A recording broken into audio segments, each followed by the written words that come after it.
Saludos a todos mis connacionales de la República de las Como, yo soy su presidente Lax. La República de las Como está dedicado a la difusión de las últimas noticias. Holanda. El Museo Nacional de Antigüedades de Holanda ha presentado la reconstrucción facial del primer neandertal neerlandés, Krijn, un joven que vivió hace entre 70.000 y 50.000 años y cuyo fragmento de cráneo fue localizado hace 2 décadas. El fósil del neandertal, que se podrá ver en el museo hasta el 31 de octubre, tiene un bulto notable en la zona del ojo derecho, resultado de un pequeño tumor, y fue localizado hace 20 años en Zelanda por el paleontólogo aficionado Luca Antonis, después de ser aspirado del Mar del Norte por una draga de succión frente a la costa. El fragmento de hueso localizado solo medía 10 por 6 centímetros, pero fue la primera pieza de un neandertal que se desenterró del Mar del Norte y la primera vez que se encontró esta especie humana en Holanda. Desde entonces, la pieza ha estado bajo investigación en la Universidad de Leiden, junto a la red de expertos del Instituto Max Planck, y se llegó a la conclusión de que Krijn era un joven, bastante robusto, y comía principalmente carne, según un examen de los isótopos estables. En cuanto al hueco situado detrás de su gran arco de ceja, los investigadores, que apodaron al joven como Neanderthal Krijn, aseguran que es el resultado de un tumor subcutáneo inofensivo, aunque nunca antes se había diagnosticado tal condición en un neandertal, subrayó el museo. Para las labores de reconstrucción, se utilizaron las características examinadas del fósil, coincidencias digitales con cráneos neandertales para hacer comparaciones y los últimos conocimientos sobre los neandertales y sus apariencias, incluido el color de ojos, cabello y piel. La Pinacoteca contará ahora la historia de casi 1 millón de años de ocupación humana, paisaje y cambio climático en la vasta y rica zona prehistórica de la costa neerlandesa. Krijn y los otros hallazgos muestran que una mayor investigación y protección del Mar del Norte es de gran importancia científica para la arqueología y la paleontología, añadió el museo. La exposición, Doggerland, comenzará en la Edad de Hielo, cuando el fondo del mar solía estar seco, siendo hogar de mamuts, rinocerontes lanudos, ciervos gigantes, neandertales y los primeros humanos modernos, y terminará hace unos 8.000 años, en un mundo prehistórico que quedó sumergido por el aumento del nivel de agua.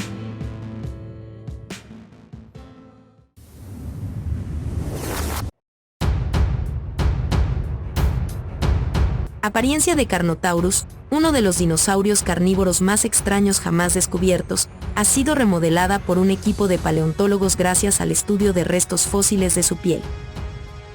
El estudio fue publicado en la revista Cretaceous Research.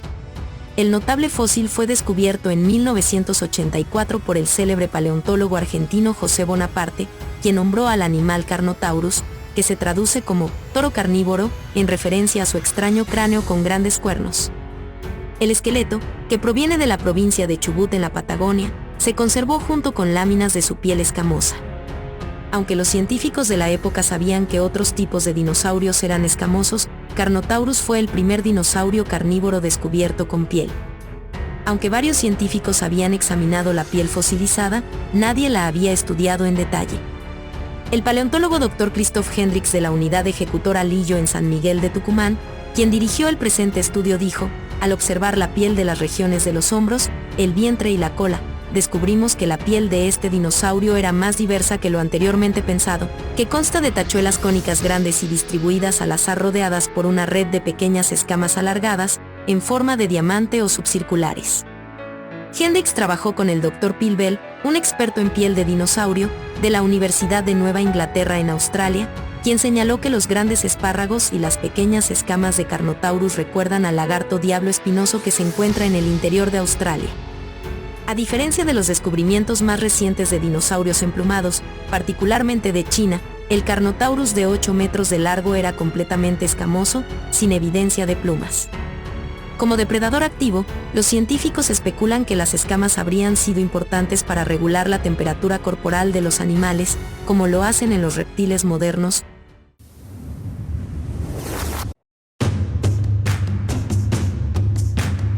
Se sabe desde hace mucho tiempo que las bebidas alcohólicas cumplieron una importante función sociocultural en las sociedades antiguas, incluso en las fiestas rituales. Un nuevo estudio ha encontrado evidencias de beber cerveza hace 9.000 años en el sur de China, lo que probablemente fue parte de un ritual para honrar a los muertos. Los hallazgos se basan en un análisis de vasijas antiguas recuperadas en un lugar de enterramiento en Guotou, al sur de la provincia de Zhejiang, lo que hace que el sitio sea uno de los más antiguos del mundo en el consumo temprano de cerveza. Los resultados se informan en la revista PLOS ONE. Las vasijas antiguas mencionadas fueron descubiertas en un montículo plataforma de 80 metros x 50 metros de ancho, con una elevación de 3 metros sobre el nivel del suelo, la cual estaba rodeada por una zanja hecha por el hombre, de 10 a 15 m de ancho y de 1,5-2 m de profundidad, según las excavaciones llevadas a cabo en Guotou. No se encontraron estructuras residenciales en el lugar. El montículo contenía 2 esqueletos humanos y múltiples pozos de cerámica con vasijas de alta calidad, muchas de las cuales estaban completas. La cerámica fue pintada con engobe blanco y algunas de las vasijas estaban decoradas con diseños abstractos. Tal como se informa el estudio, estos artefactos son probablemente algunas de las cerámicas pintadas más antiguas del mundo. No se ha encontrado cerámica de este tipo en ningún otro sitio que date de este periodo de tiempo. El equipo de investigación analizó los diferentes tipos de cerámica encontrados en Guotou, las cuales eran de diferentes tamaños, siendo algunas de ellas relativamente pequeñas y similares a los vasos para beber que se usan hoy en día y a los que se encuentran en otras partes del mundo. Básicamente, los recipientes se podían sostener en una mano como una taza o un vaso, a diferencia de aquellos que se usan para almacenar y que son mucho más grandes. 7 de los 20 recipientes que formaron parte del análisis se parecían a los vasos o vasijas de cuello largo que se usaban para beber alcohol en los periodos históricos posteriores.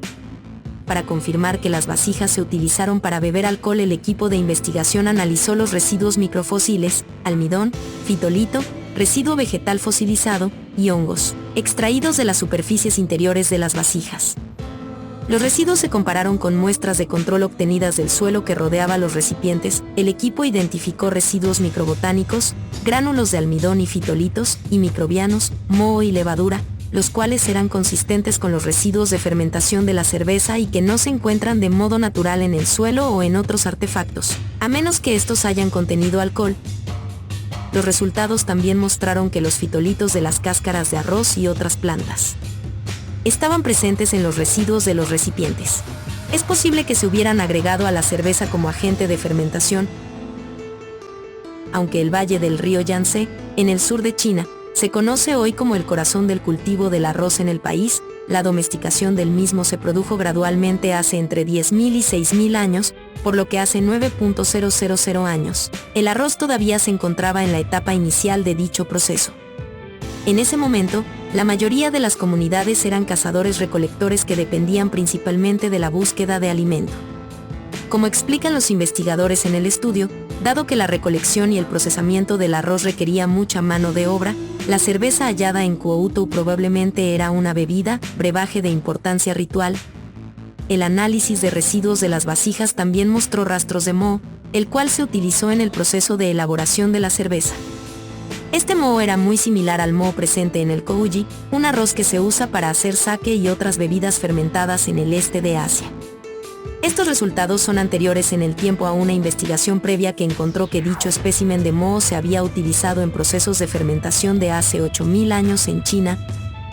Dado que la cerámica de Guotou se ha encontrado cerca de enterramientos en un área no residencial, los investigadores concluyen que los recipientes de cerveza probablemente se usaron en ceremonias rituales relacionadas con los funerales de los muertos. En este sentido, especulan que la bebida ritualizada pudo haber servido para forjar e integrar relaciones sociales y de cooperación, lo que sirvió como un elemento precursor de las sociedades complejas del cultivo del arroz que surgieron 4.000 años después.